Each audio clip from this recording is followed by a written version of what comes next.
তোমাকে এই মজার খেলাটি দেখানোর জন্য আমার যা যা লাগবে সেগুলো হচ্ছে কনিক্যাল ফ্লাস্ক, গোলতলি ফ্লাস্ক, নল।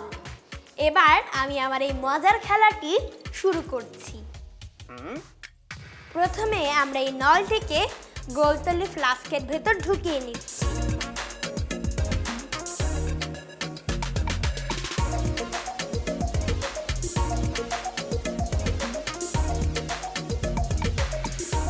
এবার আমি এই পাইপ থেকে সব বাতাস টেনে নিচ্ছি।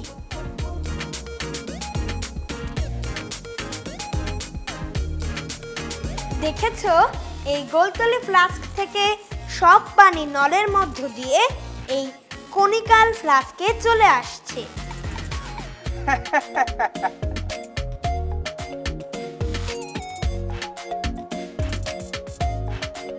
এখন যদি আমি এই কনিক্যাল ফ্লাস্কটি আরো উঁচুতে ধরি, তাহলে এই কনিক্যাল ফ্লাস্ক থেকে সব পানি নলের মাধ্যমে এই গোলতলি ফ্লাস্কে চলে আসবে।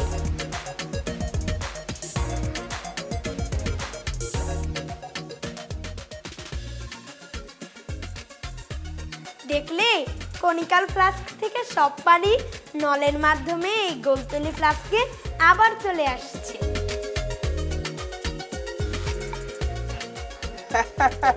বন্ধু ত্রিদীপ, সত্যি অসাধারণ একটা খেলা দেখিয়েছো। এটা কিভাবে হলো আমি বলতে চাই। আমি কি বলবো?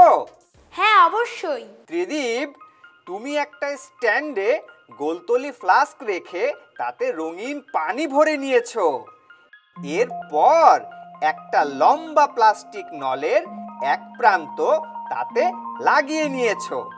নলের অন্য প্রান্ত দিয়ে ভেতরের সমস্ত বাতাস বের করে নিচে আরেকটা কনিক্যাল ফ্লাস্কে রাখতেই উপরের ফ্লাস্ক থেকে পানি নিচে চলে এসেছে।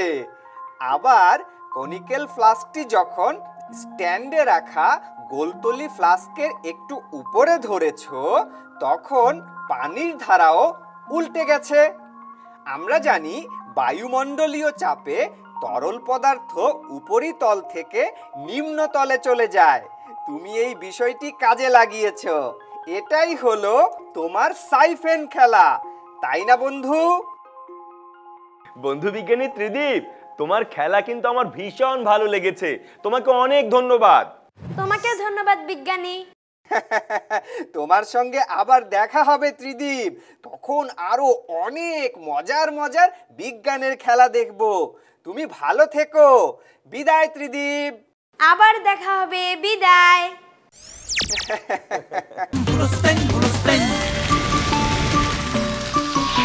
দুরন্ত।